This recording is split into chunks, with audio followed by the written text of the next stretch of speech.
Good morning and happy Sunday to all my dear friends. Today we are entering into the second Sunday of Advent season, wherein we light the candle of hope to receive the kingdom of God. In the first reading, Prophet Isaiah beautifully describes about the Lord's coming, the way time changes at the coming of the Lord. The arrival of the Lord will not be with lot of showcase, music or heavy sound and so on, but the Lord's coming would be with lot of humility and love for his people. The Lord would rule his people with justice and meekness. No individual would be doomed to be perished, but would be saved from eternal fire.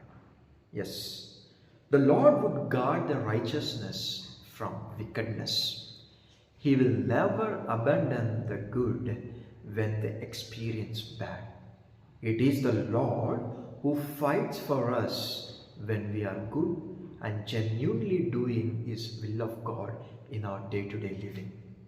Prophet Isaiah has given us the hope, and St. Paul continues in the second reading, highlighting the nature of Lord's coming.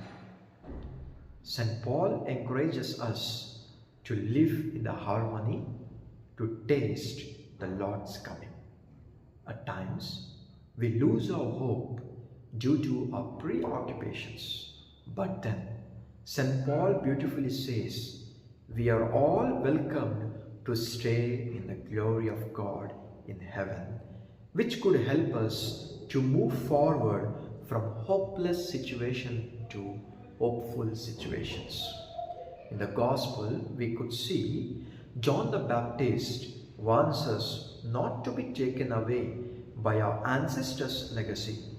Sometimes we project holiness which is not worth of ours, depending upon the holiness of our ancestors or forefathers. When we do such act, or when we have that attitude, we fall into crooked path which would surely made straight on the day of the Lord. All these three readings, what could teach us? We as human beings, due to our fragile nature or due to our fragility, fall into the pit and we keep on blaming the situations around us. These readings helps us to build up our hope, because Lord's coming would surely separate grain from the chaff, that is good from bad.